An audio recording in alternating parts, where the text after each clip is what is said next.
This webinar is being sponsored and hosted by Canton SCORE, along with the Stark Community Foundation, the Hoover Foundation, and Small Business Growth Network. For those people that are not familiar with SCORE, SCORE is a nonprofit that's been around since 1964 and is a resource partner of the Small Business Administration, or SBA. SCORE's mission is to help small businesses survive through mentoring and education and through webinars like we're doing today. There are over 230 chapters across the United States with over 10,000 volunteers. So a little housekeeping before we actually get started. If you do have any questions, we do have a Q&A tab at the bottom, but there is a lot of material that's going to be covered this morning. So if you can hold off your questions may be answered later on in the presentation. But we'll try to monitor the Q&A tab and answer the questions that you do have. This webinar is being recorded.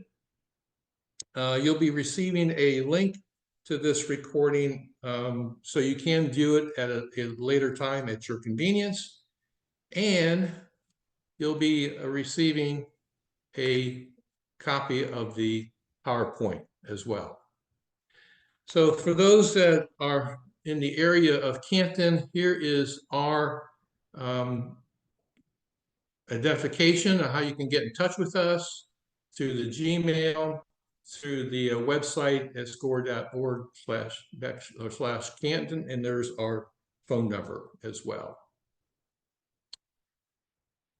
A little bit about myself before we get started. I had the pleasure of working for the Timken Company for almost 38 years, and I spent most of my tenure at an outlying location of Timken in Bucyrus, Ohio, where we had a manufacturing plant and a warehouse and distribution center.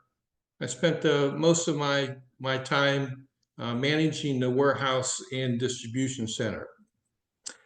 Even though we were under the big umbrella of Timken, the outlying plants were actually treated as a small business.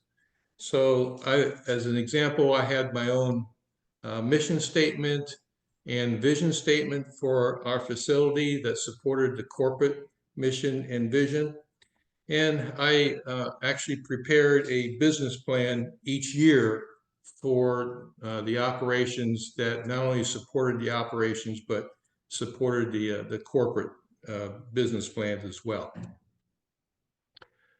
So what are we going to cover today? We're going to take a look at what is a business plan. We're going to talk a little bit about AI, since that is a new tool that's out there for us to use, AI for generating a business plan. We're going to look at who should have a business plan, the benefits of a business plan. We're going to look at key elements of a business plan, as well as measuring results in a business plan. So with that, let's get started. So what is a business plan? So in essence, a business plan puts your thoughts for your business on paper. So a business plan is a document that details how and why you will run your business. It will include who you will promote and the market of your business, or how you will promote it. You'll look at how you plan to fund it. Where's the financing coming from? You'll look at who you anticipate your customers will be. So a business plan will literally lay out in a written, organized format your marketing, your financials, and your operational viewpoint. So why write a business plan? So basically, the business plan will help organize your thoughts by documenting on paper in an organized structure. So it's going to provide a view of your market conditions. You want to help to identify your business opportunities, recognizing obstacles to growth, and we're going to talk about what's called a SWOT analysis a little later. Going to create your marketing and operations approach. It provides plans for all elements of creating a successful business. And one of the most important things is, more than likely, if you go to a financial institution for a loan, it's going to be a requirement for seeking financing. Last but not least, it also provides an opportunity to indicate whether your business idea is a go or no go. So before you can invest a lot of capital in the development of your business idea, developing the business plan, going through the financials, it will help you determine whether you can actually make a money from your business to be able to pay your investors and be able to provide income for yourself. So it provides a go, no-go opportunity. So let's take a moment and look at AI, since that's a new tool that's out there.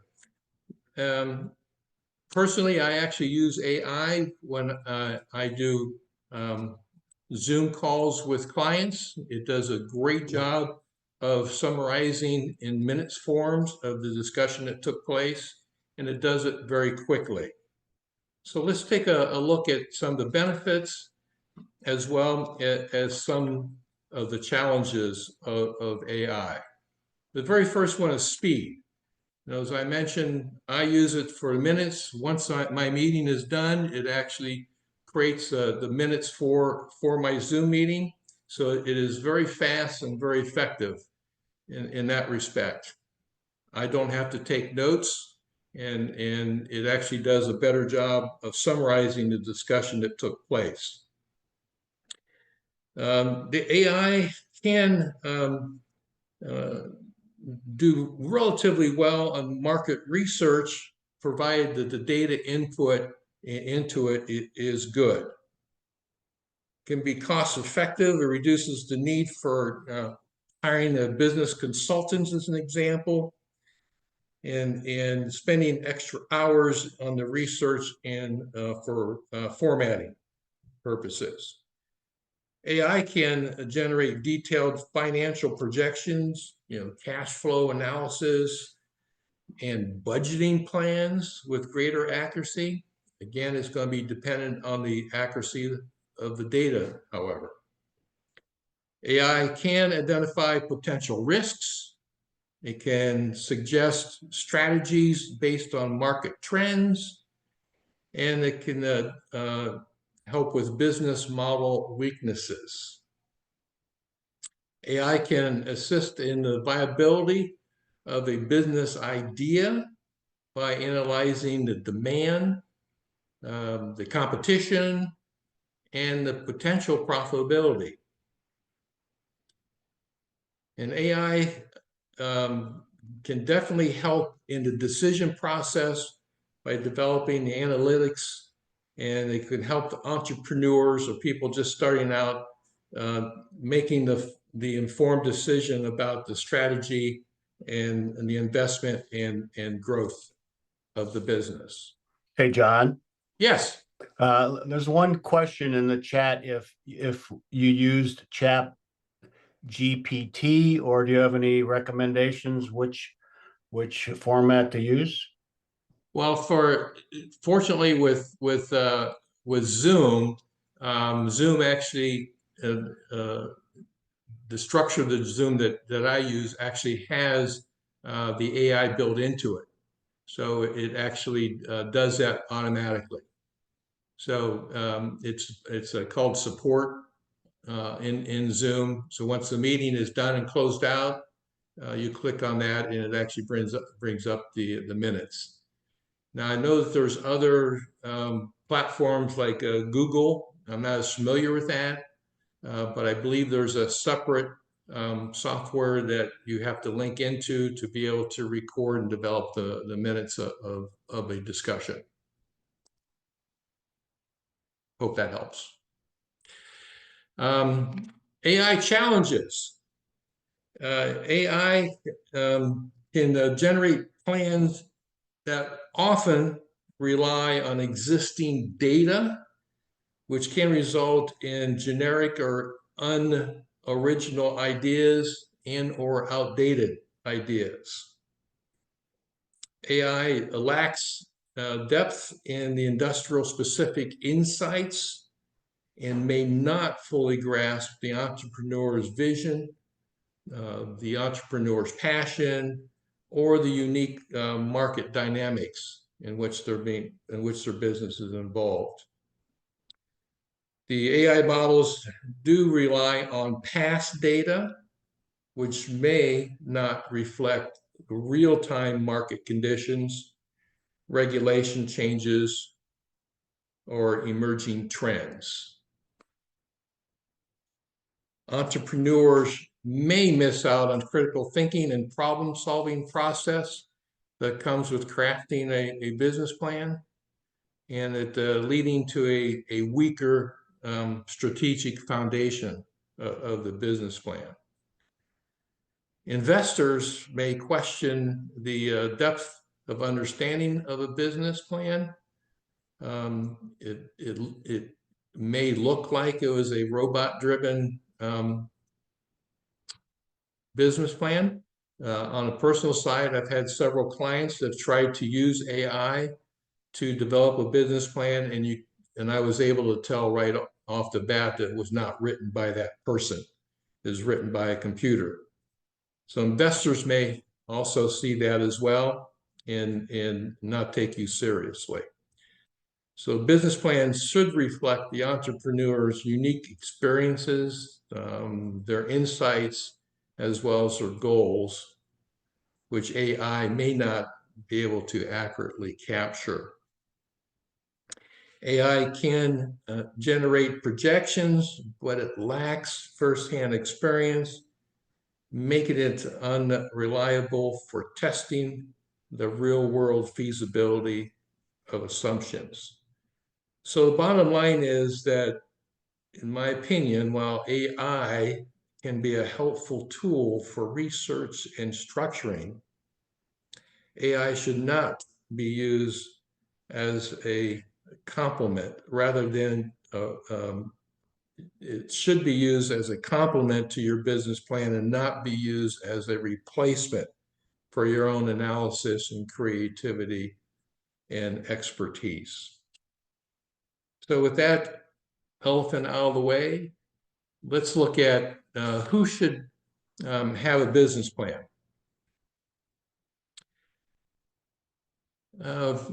There are basically two different buckets of people that should have a business plan. The first are those that are starting a for-profit or nonprofit business. And by having a business plan, it forces you to think of all aspects of your business. You have to look at, force you to look at the problems that may occur as you develop your business. It'll help you explain your concept to get it in a format that can be discussed with clients, with investors, and it helps you to literally develop what we call the elevator speech, to be able to summarize your business in 1 or 2 minutes. The second bucket are those existing for-profit and nonprofit businesses that do not have a business plan at this point. And again, the benefits of that, it'll help create a roadmap for guiding the growth and continued success of the business. It will help you focus on the owners and associates on actions that should take place, including the tactics that will support your objectives and goals, which we'll talk about later. You'll also provide a future vision for the base of the business. And lastly, it provides metrics of success. The metrics are very important, in my opinion, on any business plan to make sure that you're going down the right path to reach your goals and objectives. At this point, I'd like to interject two of my business problem savings that I used throughout my career at Timken. If you have a pen and paper, you should write this down. My first one is that you cannot fix what you do not measure. Again, that's why metrics are very important. So you cannot fix what you do not measure. And the second one is very close to the first one, and that is that you cannot track what you do not measure. You cannot track what you do not measure. Okay. Now, where should you start when you're getting ready to develop your business plan? One is what I would suggest you do is you perform a personal assessment. And a business is basically made up into 4 buckets that are shown there on the slide. You have the finance, you have the human resource, you have the marketing and sales, and you have the products and services that you're going to provide. So you should step back and look at yourself and identify in each one of those buckets your personal strengths, your weaknesses, your opportunities, and the threats that are out there. And in the business world, we call that a SWOT analysis: strengths, weaknesses, opportunities, and threats. So you identify where you are strong in each one of those areas and be realistic with yourself. And also then identify where you're weak in each one of those categories, and recognize that you have to go out and get some help to support your vision for your business. And that's where SCORE comes into play. You can reach out to SCORE and ask for their help in any of the areas in which you think you're weak. Now, benefits of the business plan. The benefits, it helps you stay focused. By having defined strategies can help when the business model changes. As an example, we all experienced COVID-19. You can imagine that every business in the world had to change their business plan as a result of COVID-19. And those businesses that were prepared and flexible were the businesses that succeeded, and those that were not did not survive.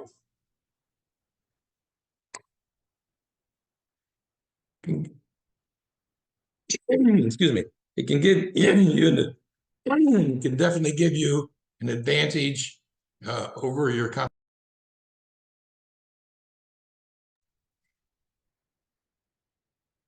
So let's take a look at 4 specific benefits. One, it delivers your marketing approach. It helps to define your target audience, defines your unique selling point or niche, and I want to emphasize niche, that allows you to stand out from your competitor. So what is it that's going to drive customers to you for your products and or services over your competitors? And it helps to define tactics that will best reach potential clients and or customers. The second benefit, it helps manage your growth, whether it's an up or down situation. As your business evolves, there's many things that can change in the environment that will cause you to have to react. Your yearly budget can change based on the environment, sales, projections, and so forth. The number of employees can change up or down. You have to be able to react to that quickly. The financial and client targets may change, and you have to be able to react. Products and service growth could change. So having your business plan in place and develop a good, sound business plan can help you with your up and down markets as they occur. The third benefit is determines and monitors your objectives, which is the how much and by when. It looks at setting and following through on goals. It's really an integral part of the success of your business. And I'm going to show you in a few minutes how you can set up your goals and objectives. Through KPIs, you can determine where your business is compared to your business plan and where you want to, where or expect to be in the months or years ahead. Can also then share with your employees the results and the progress compared to your business plan. Personally, I used to hold quarterly meetings with all my employees, and I was a 24-hour-a-day operation. So I went around the clock, talked to them, reviewed where we stood with the business plan and where we were weak or falling short, reviewed the tactics that would bring us back in line with the business plan. And the fourth, it aids in obtaining funding. The investors are the ones that are putting their money at risk on your business, and they are depending on your success to get a return on their investment. You know, a complete business plan not only provides your investors with answers, but it shows that you're organized and you've considered all the types of obstacles within the business, including the marketing, the legal aspects, the financial, the human resources, and other aspects of running a business. And then a thorough business plan will definitely increase your chance of obtaining venture capital or bank loan itself. So what are the key elements of a business plan? There are generally 7 or 8 sections that make up a business plan. And I'm going to review those now.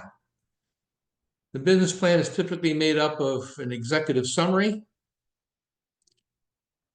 a general company description, which would include a mission statement, vision statement, and goals. It will look at include the market environment, which includes the products and or services, the industry and competitive analysis. It will include a market research section. It will include a marketing plan, and the marketing plan shows the marketing strategy and the marketing mix. It'll include an operational plan, which includes the location of your business, the layout, and as well as the management structure. It will include a financial plan, which looks at the investments, where they're coming from, the financial statements as well. And then last, they'll have an appendix, which really has support data for everything that I mentioned above. Now, there are resources out there within SCORE, SCORE at score.org. There are templates that are available to help you through the business plan model. Also, one website that I like to use is called bplans.com, and that's down at the bottom, bplans.com. And that particular website has over 550 business plans that are already written for a variety of different businesses. I'm a big believer in not reinventing the wheel. So if somebody's out there that is in a business that's similar to a business that you're thinking of starting, go out into that website. It has a search engine, type in your business, and more than likely a business plan will come up that you can take a look at. It's a benefit to see how other people have written their business plan. Also, it may stimulate some thoughts of things that you need to include within your business plan.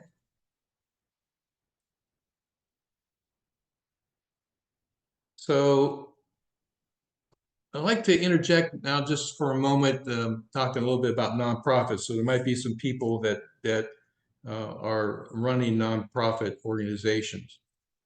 So fundamentally, the difference between a business plan for profits and nonprofits is very, very small.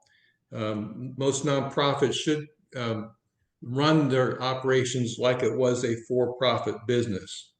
The primary difference, though, is that for nonprofits, there are no loans or investors involved. The funds must be raised through grants, donations, or through general fundraising. The nonprofit must show a realistic fundraising plan within the business plan. Earnings cannot be distributed, as you can imagine, because there are no owners associated with a nonprofit. There should be a board or board trustees, and the board will select the chief executive or the person that actually runs it.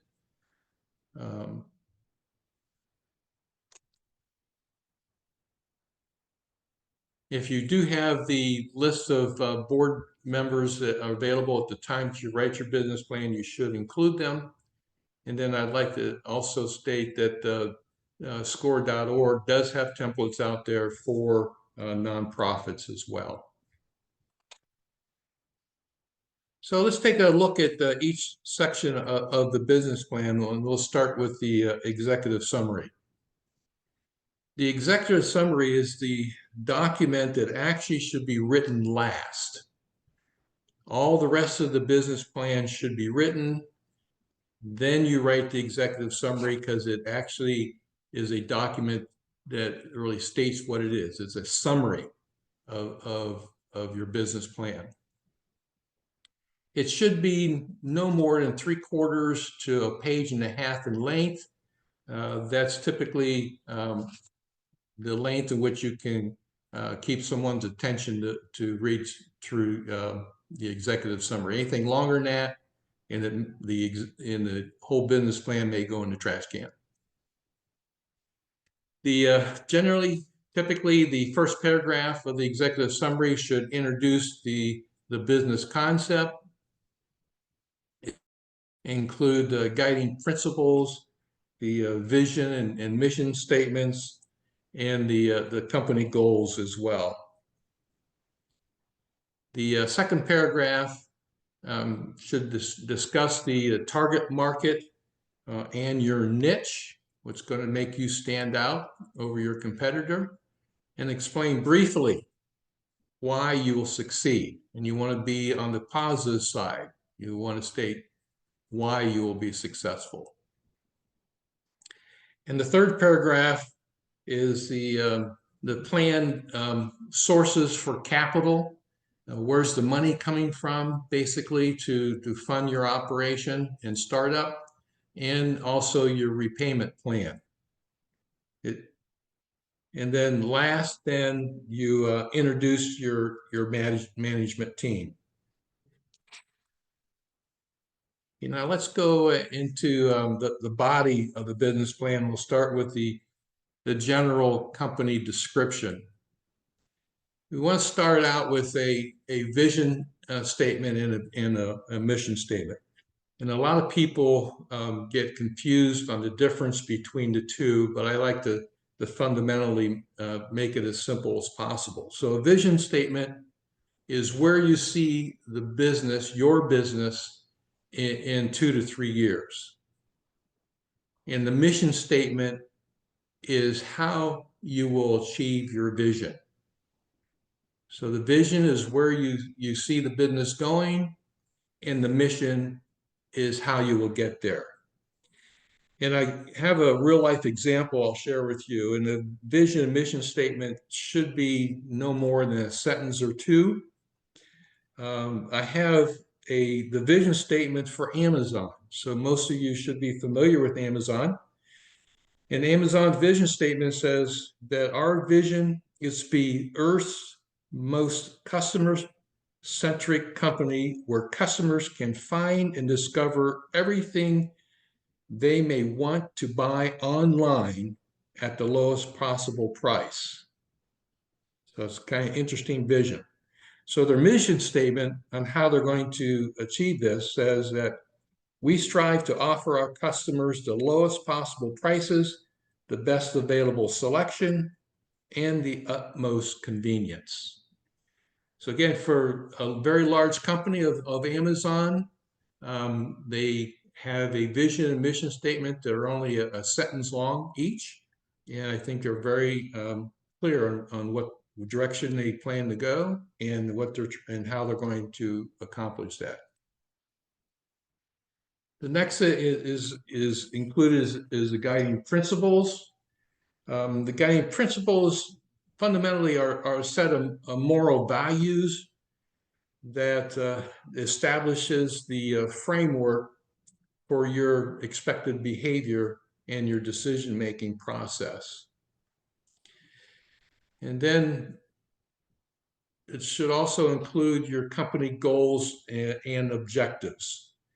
And the goals and objectives should be what we call SMART goals. And that's an acronym that we used in the business world that means that the S stands for specific, the M stands for measurable, the A stands for achievable, the R stands for realistic, and the T stands for timely. So SMART goals and objectives, you want to be specific, measurable, achievable, realistic, and timely.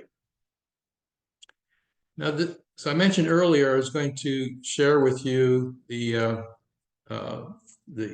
how to structure your objectives and your goals. And through my business career, I've developed this 5 levels of a strategic plan or problem solving. And these 5 steps can be used in any problem that occurs within your company or business. So the first level that you look at, and whether it's a business plan, strategic plan, problem solving, is you look at what pillar within the company does a problem pertain to. Typically within a company, a pillar may be quality, it could be customer service, it could be financials. So you identify which pillar your problem is referring to. Then you set up your goals. Again, your goals should be SMART goals. And basically the goals are what is it, what's the end result look like?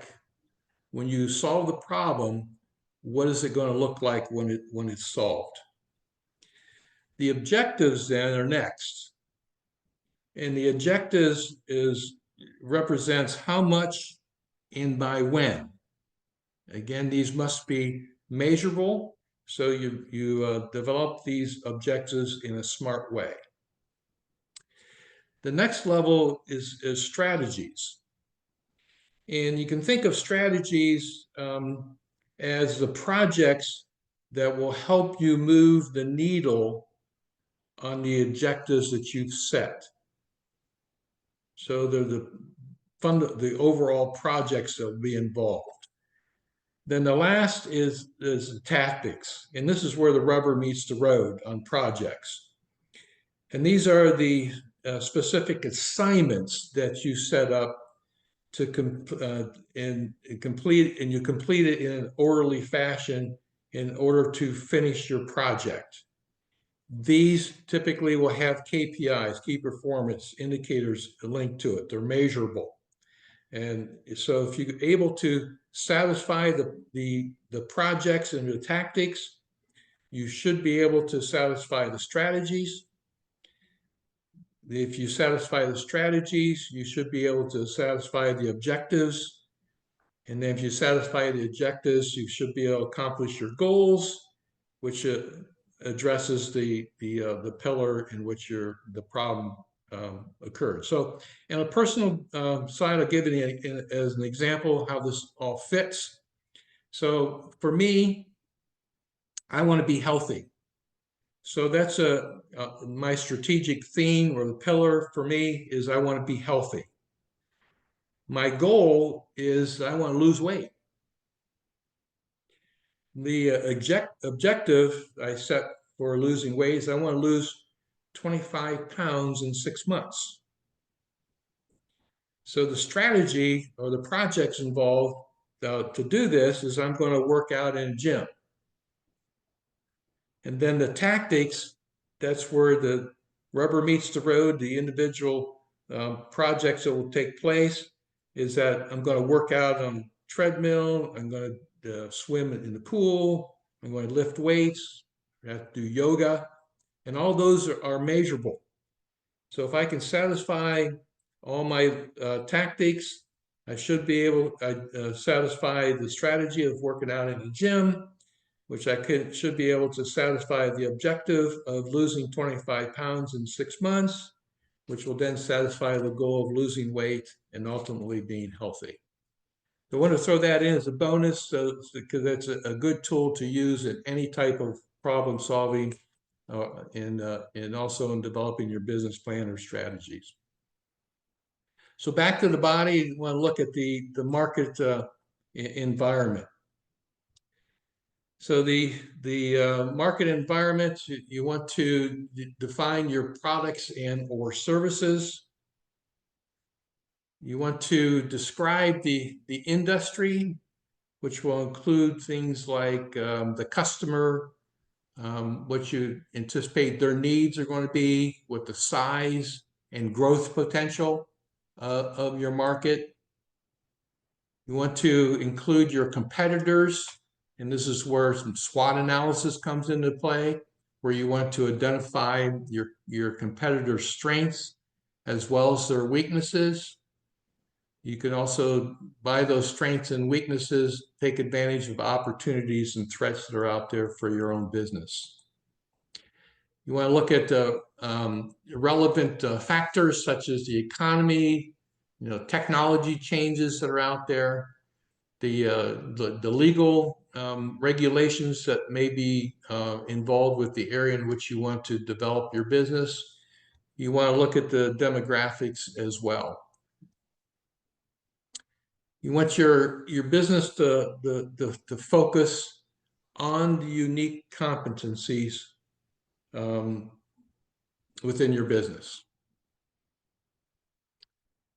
Okay, so looking at the market research, you look at what you want to look at. Who are your potential customers? Who are you trying to reach? What size is the potential market. You want to look at where you can reach them. Is it through storefront, through email, through online purchasing? You want to take a look at that. How can you do that? And what do you anticipate the needs of the customers are versus their wants? And then how do your potential customers behave? You want to look at really what is it that you're creating as a niche that's going to drive customers to you.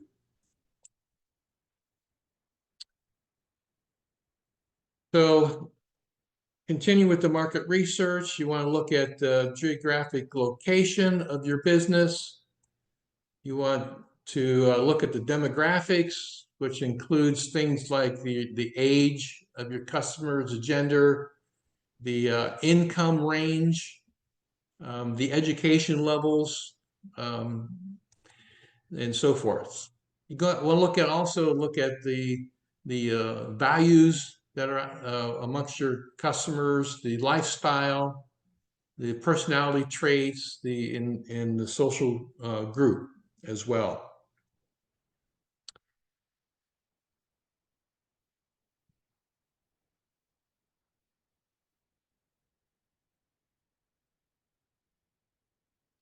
So go to the marketing plan. The next step is the marketing plan. You want to take a look at the kind of the inside of your business. So you want to look at your marketing strategy. You want to identify your overall approach for the success of your business. You want to describe your competition, what their strategy and what their offerings are. And what is it that how you're going to be different? What is your niche that's going to be an advantage to you over your competitor? Then looking at the target market, as I mentioned, who is your customer? What is the end result of what they want versus need? And then we're going to shift gears here and look at mentioned earlier about the marketing plan, which includes the mix, the marketing mix. And that includes what we call the 4 Ps. And the 4 Ps are product, price, promotion, and place. So we'll take a brief look at each one of those. So look at the products and or services.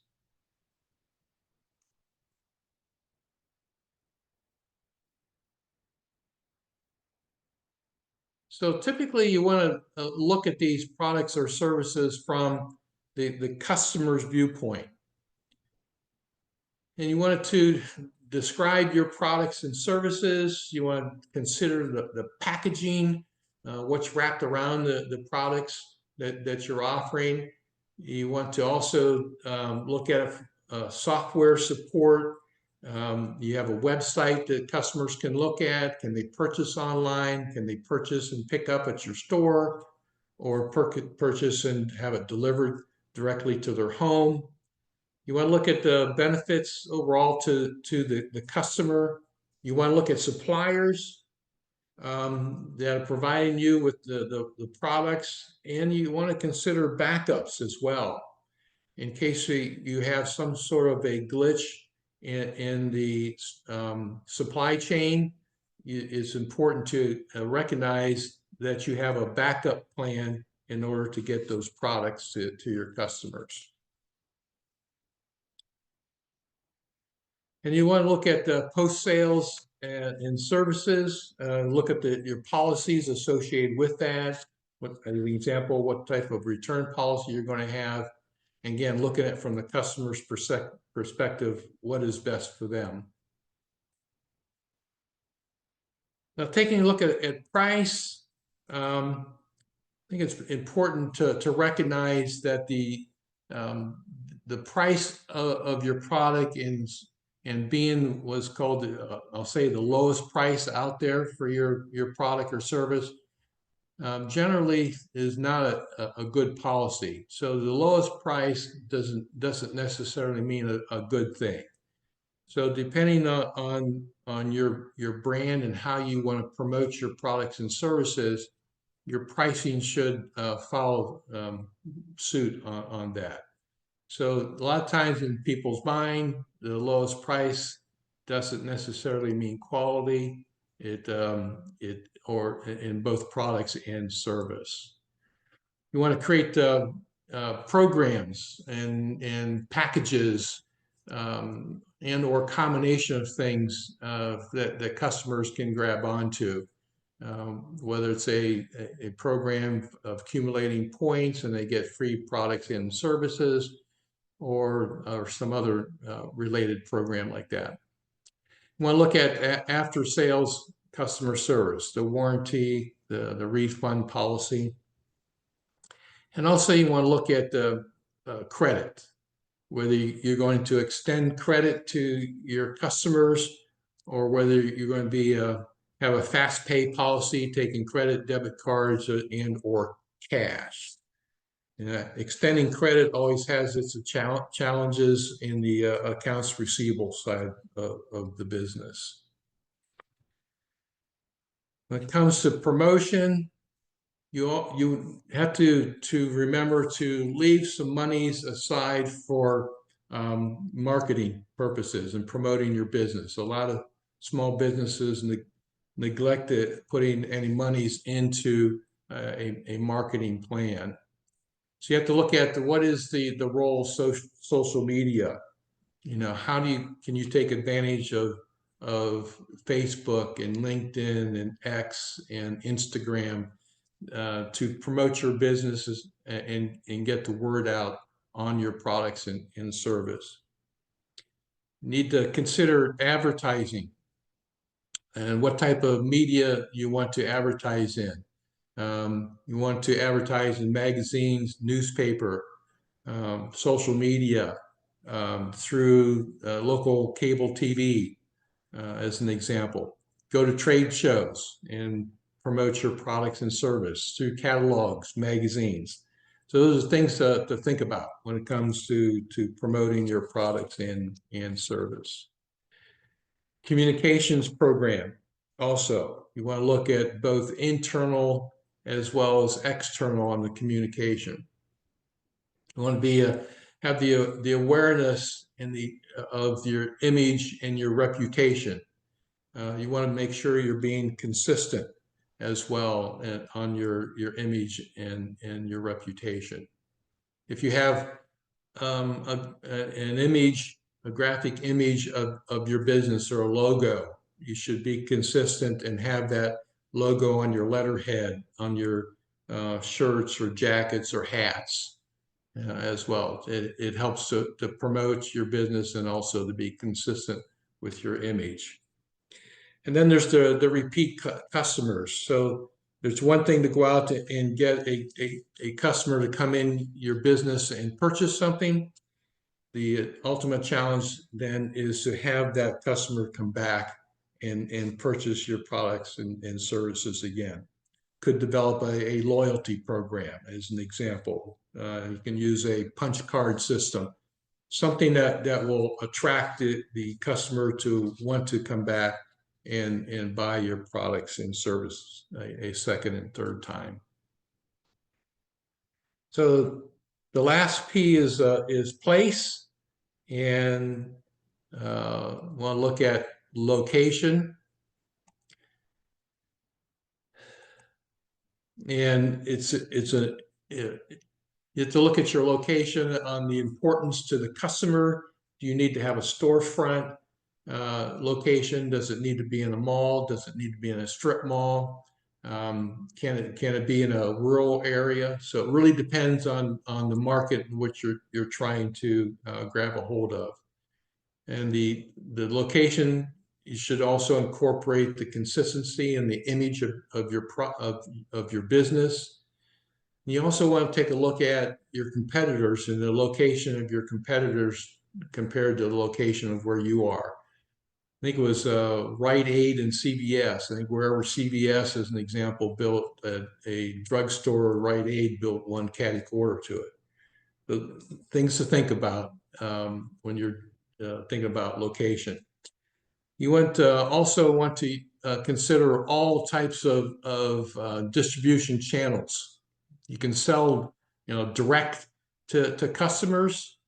If you do that, you do want to be careful of any type of channel conflicts, and that deal primarily with pricing disparities between your different outlets. But selling direct, you can do it through retail outlets, craft fairs, catalogs, the email marketing, e-commerce, the home shopping network, Amazon, eBay, and so forth. You can also consider where you're going to sell your products and services through a distributor and or through a wholesale market. Along with that, you can consider whether you're going to sell to the government or institutional sales like universities. Each has their advantage and disadvantage. Okay, looking at the marketing plan, we have the sales forecast. Typically, the sales forecast you want to look at month by month projections, and you do the month by month going out approximately 2 years, and then for the third years you put it on quarterly because everything gets a little bit murky when you go out that far in the future. You want, if you have historical sales, like you're already have a structured business and you're developing your business plan, if you have historical sales, include those as part of your history of doing your business. It can help you with identifying trends. Then you can use your market research as a basis for forecasting. And what's important is when you come up with your forecast, to understand the assumptions, and you want to include the assumptions in the appendices. So this is another area where SCORE can come into play. We do have templates that are out there that can help you with the setting up your forecast, and the plans will help you generate an income statement, a balance sheet, as well as cash flow statements. So do reach out to SCORE if you need help in that area. Shifting to operational plan, location. It means a lot. So where is it you're going to have your business? Is it going to be in a downtown environment? What kind of building you're going to be needing? You have to look at the space requirements, the size, obviously the cost per square foot. You want to look at the potential growth capabilities. Can you grow within the location in which you're going to locate? Can you potentially take over the store next door when it comes time to expand? Those type of things. Also want to look at the lease agreements that are associated with the buildings. Want to look at accessibility as well. How can the customers get to your store? How can suppliers get supplies into your facility? Support personnel. Where's the parking going to be? Do they have to park a block away, or can they park right next to your business? You also have to consider hours in which you're going to be open. So also want to look at special requirements, anything from utilities and water to zoning to handicap accessibility. A lot of people forget about the seasons in our area. So you have snow. Obviously, in the wintertime, you have to consider snow removal and how customers will get to your establishment in inclement weather. In the operation plan, you want to look at also the professional and advisory support. Some businesses may have a board of directors, especially if you're a nonprofit, that's a requirement. Some businesses will have a management advisory board, and there's some locations that are around the state of Ohio that actually has a group of small businesses that can get together and discuss challenges within their business.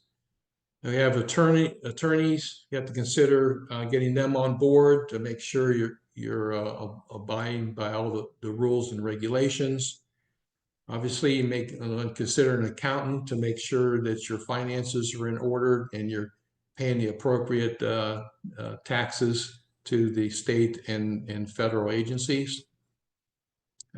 Look at insurance agent to make sure you're covered insurance-wise for building products, employees, and service. May want to consider consultants and mentors, and this is where SCORE can come into play, where we can help small businesses in any type of challenge that they may have. Next area of the business plan deals with the financial plan. And one of the areas you need to look at, and it may be obvious, but it's the total investment that's required to get your business up and running. So what is it that's going to be required to purchase upfront in order to open the doors?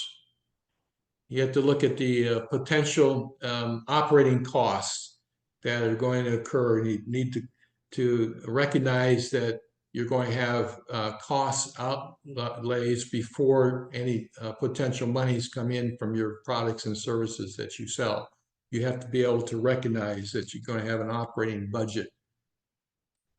And things that I would suggest on certain businesses that they do have a contingency fund, especially for those businesses that are seasonal and or high-risk businesses. High-risk businesses may include restaurants where the business can swing up and down and could be somewhat seasonal. So it's suggested that you have a 20% cash reserve just in case something happens, or especially if you're seasonal, so you can still pay the employees in the slow times. In the capitalization portion, you look at the proposed sources and investment amounts. You know, who is going to invest in your business and where's the money coming from? You have private individuals, you have family members, yourself putting cash involved. Also look at lending institutions and how much money you're going to be requesting from a bank for a loan. So again, SCORE has templates available to help you in this area. So definitely don't hesitate to reach out. So again, looking at the financial plans, there are several financial statements that should be included in the business plan. One is the profit and loss, commonly referred to as the P&L. It's also referred to as the income statement. So the P&L and income statement are synonymous with each other. So the income statement should go out 2 years by month, as we mentioned earlier, and the third year can be quarterly. The second document is the cash flow forecast. Cash is obviously required in order to pay the bills, the operating bills. And then the third is the projected balance sheet. And then the last is the break even and payback calculation.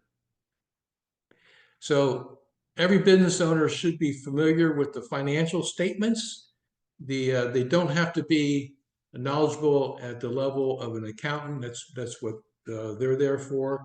But you should be familiar with how to read them and understand what is being said in each one of the documents.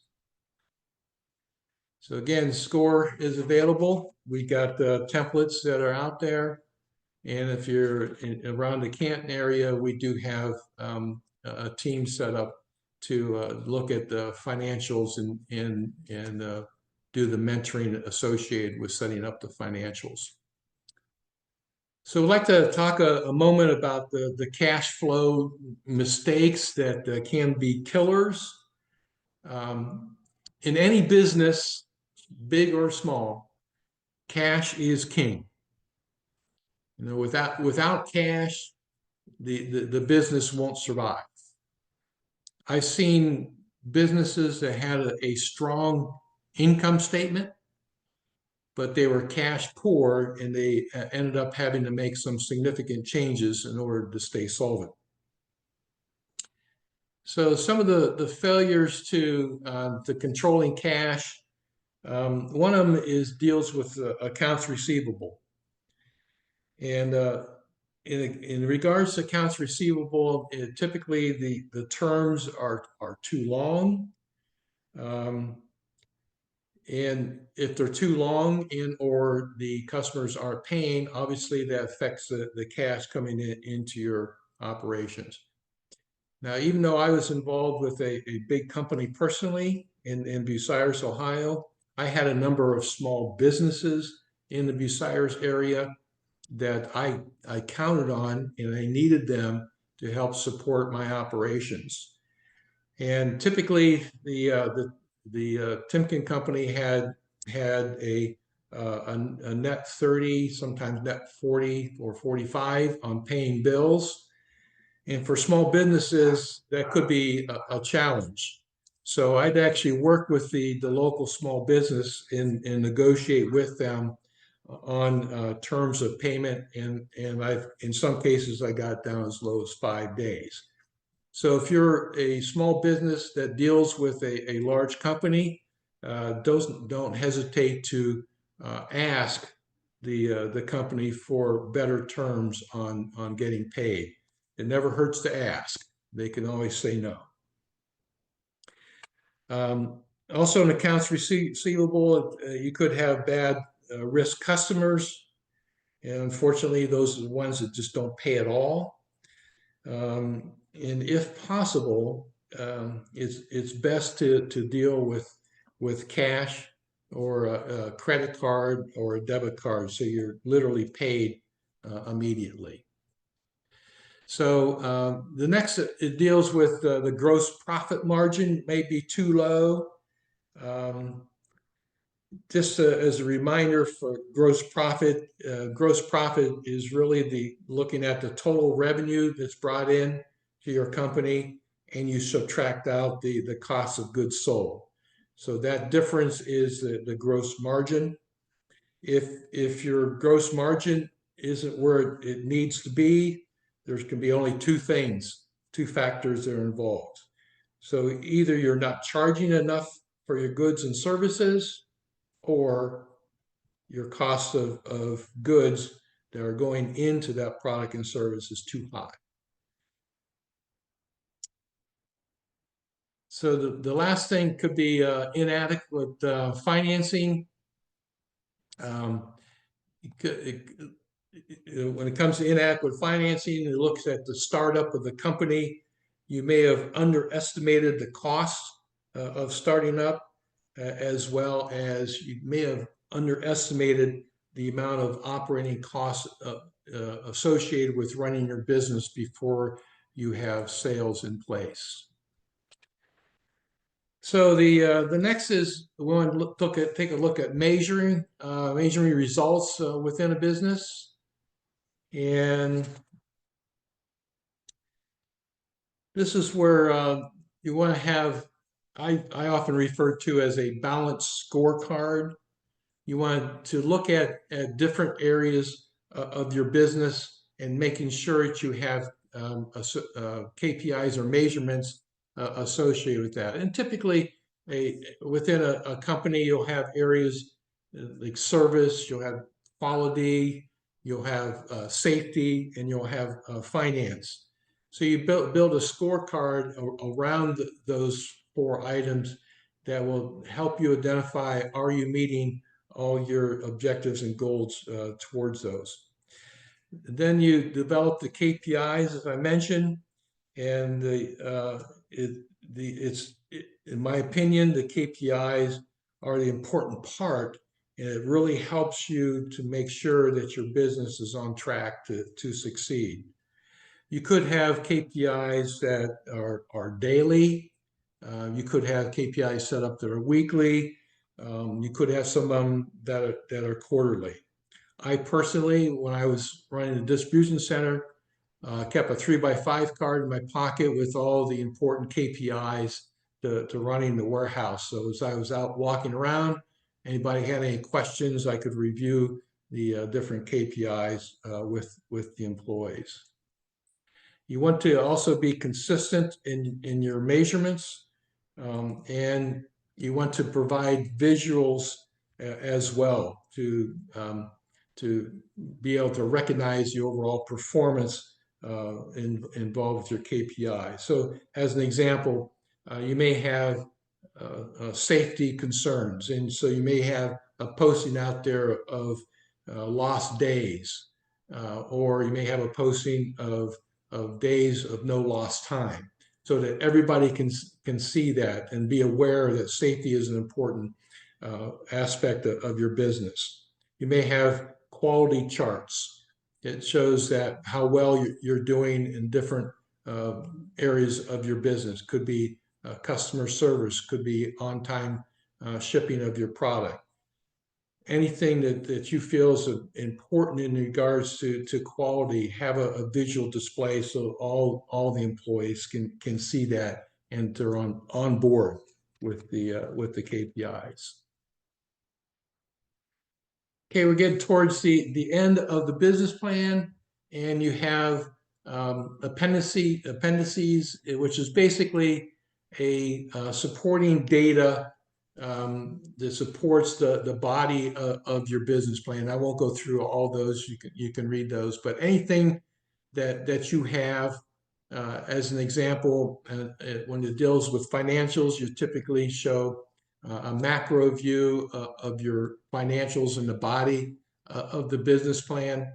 And then in the supporting appendix, you have the micro, everything that went into developing the financials can be included in the appendix. So in summary, business plan will help provide sustainability over a period of time for your business.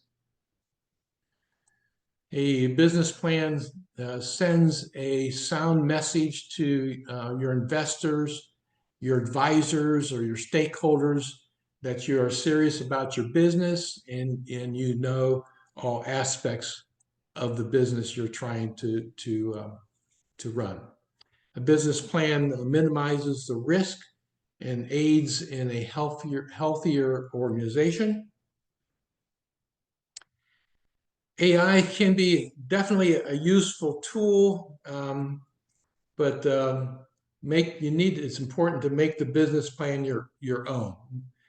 Make sure it doesn't come across like a computer actually generated the business plan. So use AI as a tool to supplement your business plan, but do make it your own. And then you can utilize score.org. We have different business templates available. We have financial templates. We have startup and cash flow templates that are available, all free of charge. You can get those at score.org. And last, then, suggest this website to look at business plans that have already been created at bplans.com. You can put in the search engine your business, and more than likely you'll have a business plan that will pop up that will be similar to yours, and you can get an idea how someone else has written a successful business plan. And you can view their structure as well. It may stimulate ideas and thoughts that you need to include within your business plan. So with that, that's it. I would like to take an opportunity to ask any questions that you may have?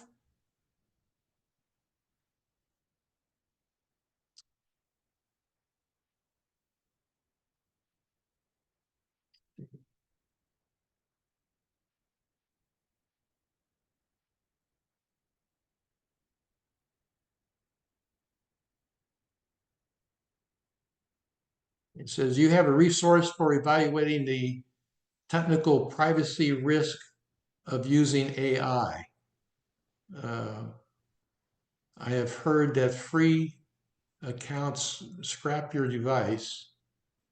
Is this a problem with privacy, like for intellectual property? I have not heard of that concern. If it's out there in the digital world, and you're not stealing something specific from somebody else, it's okay. Just like when you go out to bplans.com, those are out there for people to view.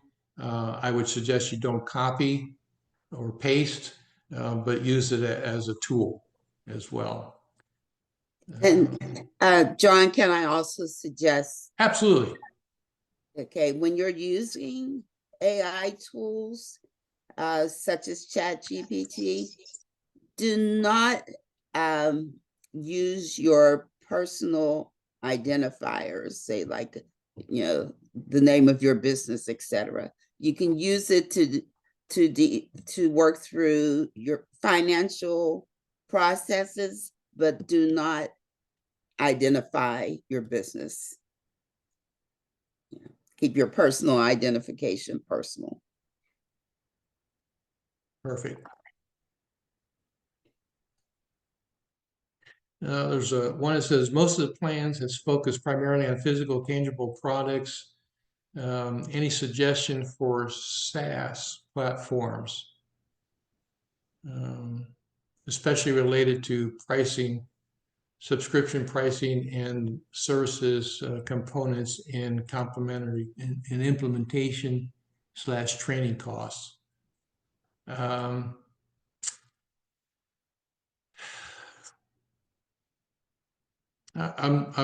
not real sure. We have separate webinars dealing with pricing when it comes to SaaS. I'm not that familiar with that platform, so I'm not sure I can answer that question specifically. If you want to reach out to SCORE independently, we'd be glad to help address that.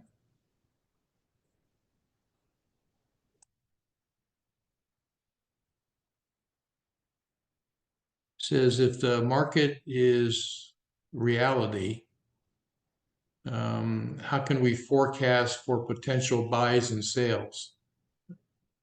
I'm not sure, is that the right question? It is, if it's a reality, how can you forecast? It's literally you forecast based on current environment and just taking a swag at what you anticipate the future market and demand to be. The things that are not necessarily recognizable if some sort of a economic environment occurs that could disrupt the market as a whole. But generally speaking, you look at the general trends that are out there, and based on your research on your potential products and product lines, and talking to people, finding out their interest in your niche market, you can pretty well come up with a realistic forecast.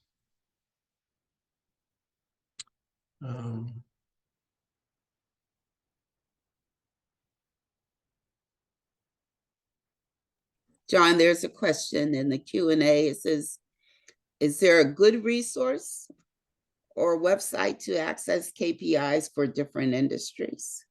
Boy, that's an interesting question. KPIs typically, at least from my experience, are unique to your business and what is it you're trying to accomplish. So as you develop your business goals and your objectives, you really set your KPIs up that will support your objectives. And as an example, in my business, we were looking at on-time delivery performance and quality of shipments. So I'd create KPIs dealing that would measure what was our on-time shipment for the previous 24 hours. When it came to quality, I'd look at the number of customer complaints coming in from customers. Also had a KPI set up on customer complaints on how quickly did it take for us to respond to them. So really KPIs is really should be developed around your business and your business needs and what is it your goals and objectives are out there. And in some cases, KPIs might be focused on a specific problem that's occurred within your business. So you want to continuously capture those key performance indicators that drive towards resolving that problem. But once the problem is fixed and everything is stabilized, you can drop the KPI and move on to something else. So KPI doesn't necessarily have to be there forever.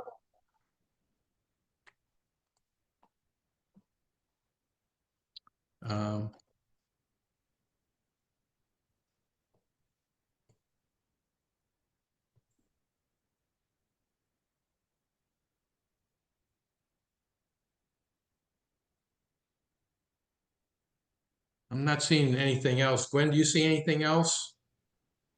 Just a lot of kudos to your presentation. Well, thank you. There's a lot of information there.